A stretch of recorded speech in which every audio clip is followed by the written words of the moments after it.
ناندیڑ کی مسجد ساجدین کی یہ تصویریں ہیں جہاں پر پہلی مرتبہ ایک نیا تجربہ کرتے ہوئے اسٹڈی سینٹر قائم کیا گیا۔ اس موقع پر ایک جلسے کا انعقاد کیا گیا جس میں اسٹڈی سینٹر کے قیام کے مقصد کو واضح کرتے ہوئے کہا گیا کہ مسلم بستیوں میں طلبہ کے لیے تعلیم پر توجہ مرکوز کرنا ایک بڑا چیلنج ہوتا ہے۔ گھروں میں بچوں کو تعلیم کے لیے وہ صحت مند ماحول میسر نہیں آتا جس سے وہ اپنی نصابی تعلیم کا مطالعہ کر سکے۔ اسی وجہ سے عام طور پر بچوں کو پرائیویٹ اسٹڈی سینٹر کا رخ کرنا پڑتا ہے جس کے لیے ماہانہ فیس ادا کرنا پڑتی ہے۔ غریب گھرانوں کے بچوں کے لیے فیس برداشت کرنا ممکن نہیں ہوتا۔ اس مسئلے کے حل کے لیے شاہین گروپ آف انسٹیٹیوٹ کے چیئرمین ڈاکٹر عبدالقدیر اور ان کے رفقا نے مسجدوں کو تعلیمی مراکز کے طور پر استعمال کرنے کا فیصلہ کیا۔ اس کی ابتدا انہوں نے اپنی ریاست کرناٹک کی مختلف مساجد میں کی اور اس کے مثبت نتائج برآمد ہوئے۔ ڈاکٹر عبدالقدیر نے بتایا کہ مسلم بستیوں میں بڑی بڑی مسجدیں موجود ہیں جن میں کئی مساجد 2 یا 3 سے زائد منزلوں پر مشتمل ہوتی ہے۔ ان میں پہلی اور دوسری منزل کا استعمال عموماً ہفتے میں 1 مرتبہ نماز جمعہ اور سال میں 2 مرتبہ نماز عید کے لیے کیا جاتا ہے، جبکہ باقی وقت یہ جگہ خالی رہتی ہے۔ انہوں نے تجویز دی کہ ان خالی جگہوں کو اسٹڈی سینٹر کے طور پر استعمال کیا جا سکتا ہے۔ اس مقصد کے لیے مخصوص اسٹڈی ٹیبل ڈیزائن کیے گئے جو فولڈ ہو کر آسانی سے ہٹائے جا سکتے ہیں اور مسجد کے کسی کونے میں رکھے جا سکتے ہیں تاکہ نماز جمعہ یا دیگر مواقع پر جگہ کی تنگی کا سامنا نہ کرنا پڑے۔ جی الحمدللہ، مسجد ساجدین میں آج نماز ظہر کے بعد اس کا افتتاح ہوا۔ یہ اس کا کانسیپٹ یہ ہے کہ اکثر مساجد جو 2-3 فلور کے ہوتے ہیں، اوپر کا فلور ظاہر ہے صرف جمعہ کے دن آدھے گھنٹے کے لیے، زیادہ سے زیادہ 1 گھنٹے کے لیے استعمال میں آتا ہے، بعد میں خالی ہی رہ جاتا ہے۔ جبکہ مسجد کے علاقے میں لوگ گھروں میں بچے ہیں، گھر چھوٹے ہیں، ڈسٹربنسز ہیں، موبائل کی وجہ سے نقصان ہو رہا، بچے فوکس نہیں کر رہے، ماحول نہیں مل رہا، ان کو اسٹڈی کا ماحول نہیں مل رہا۔ تو کیا ہی اچھا ہوگا کہ اوپر کے فلور میں کوئی ایسا فرنیچر بنایا جائے جس کو فولڈ کر کے وہاں سے ہٹایا جا سکے آسانی سے۔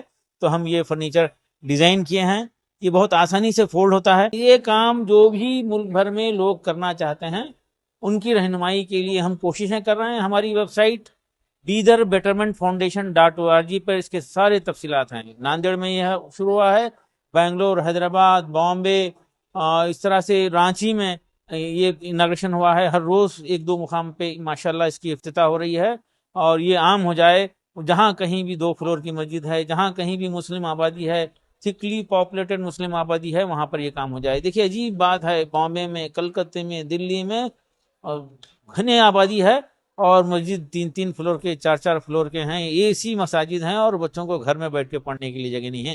ماشاءاللہ دلی میں بھی ایک پرپوز ہے، فوری وہاں سے فون آ رہے ہیں، مٹیریل پہنچ رہا ہے ماشاءاللہ۔ دلی میں ہوگا، کلکتے میں، بامبے میں اس کو لوگ پسند کر رہے ہیں۔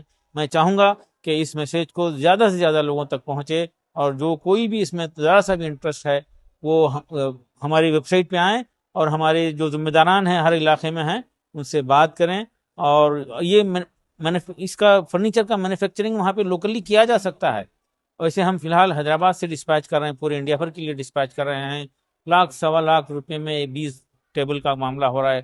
اس مسجد کے علاقے کے کچھ صاحب خیر حضرات آپس میں کنٹریبیوشن کریں، مسجد کمیٹی کچھ کنٹریبیوٹ کرے، جس کسی کو یہ کانسیپٹ پسند آتا ہے وہ تھوڑا سا آگے بڑھ کر ایک دوسرے کو کنونس کر کے یہ ماحول بنائیں، یہ میں ریکویسٹ کرتا ہوں۔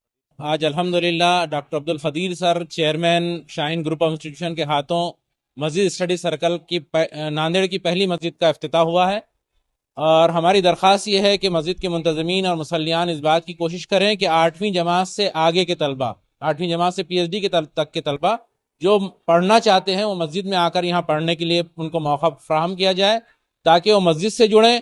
عصر سے عشاء کے بعد تک کا وقت رہے گا تو ان کی عصر، مغرب، عشاء نماز بھی یہیں پر ہوگی، اور مسجد سے جڑیں گے اور ایک پرسکون ماحول میں اسٹڈی کر سکیں گے یہاں پر۔ اس کی کوشش کی جائے، اور یہ فرنیچر اس طرح سے ڈیزائن کیا گیا ہے کہ وہ فوراً آسانی سے موویبل ہے، ویل کے ساتھ لگایا گیا ہے سبھی کو، اور آسانی سے کھل جاتا ہے، اور جمعہ کے وقت میں اس کو فولڈ کر کے ایک طرف رکھ دیا جا سکتا ہے۔ تو اس میں ایسا فرنیچر خاص طور پہ اس طرح سے ڈیزائن کیا ڈاکٹر عبدالقدیر صاحب نے کہ اس سے مساجد میں جمعہ کی نماز کے وقت کوئی تکلیف نہ ہو، بلکہ آسانی کے ساتھ اس کو فولڈ کیا جائے، اور جب ضرورت ہو اس کو کھول کر استعمال کیا جائے۔ تو اس کا مقصد یہ ہے کہ ہماری نوجوان نسل مسجد سے جڑ جائے اور مسجد میں رہ کر اسٹڈی کرنے والے بن جائیں۔ ڈاکٹر عبد القدیر نے کہا کہ اگر کوئی شخص اپنے شہر کی کسی مسجد میں اس طرح کے اسٹڈی سینٹر کے قیام کی پہل کرنا چاہتا ہے تو وہ اس کے لیے ان کی رہنمائی کے لیے تیار ہے۔ ڈاکٹر عبد القدیر کے مطابق اگر مسلم بستیوں میں جگہ جگہ اس طرح کے اسٹڈی سینٹر قائم کیے گئے تو اس سے نہ صرف مسلم طلبہ کی تعلیمی ترقی ہوگی بلکہ بچے مساجد سے جڑ جائیں گے اور نماز کے اوقات میں باجماعت نماز ادا کرنے کے عادی بن جائیں گے، جس کے نتیجے میں ان کی دینی اور اخلاقی تربیت بھی ممکن ہوگی۔ یہ تجربہ تعلیمی ماحول کی فراہمی کے ساتھ ساتھ مساجد کی حفاظت کو بڑھانے اور طلبہ کو دین سے قریب کرنے کی ایک منفرد کوشش ہے۔ بھروسہ مند اور ٹکاؤ فرنیچر کا واحد مرکز، Nanded furniture manufacturing centre, Nanded. ہمارے یہاں واجبی دام پر معیاری اور عمدہ کوالٹی کا فرنیچر دستیاب ہے، جن میں important Malaysian model, high glossy NC work, laser machine work سے ڈیزائن کے فرنیچر جو آپ کے گھروں کی رونق میں اضافہ کریں گے۔ اسی طرح انڈین ووڈ اور ساگوان سے بنے فرنیچر بھی دستیاب ہے۔ تجربہ کار اور ماہر کاریگروں کے ذریعے ہم اقسام کے ڈیزائن جن میں عربک ڈیزائن، ترکی ڈیزائن اور کلاسک ڈیزائن میں فرنیچر تیار کیے جاتے ہیں۔ مزید تفصیلات کے لیے رابطہ کریں۔ ناندیڑ فرنیچر مینوفیکچرنگ سینٹر، نزد ٹائر بورڈ، کمان، بلال نگر، ناندیڑ۔ پروپرائٹر محمد امیر حمزہ خنداری۔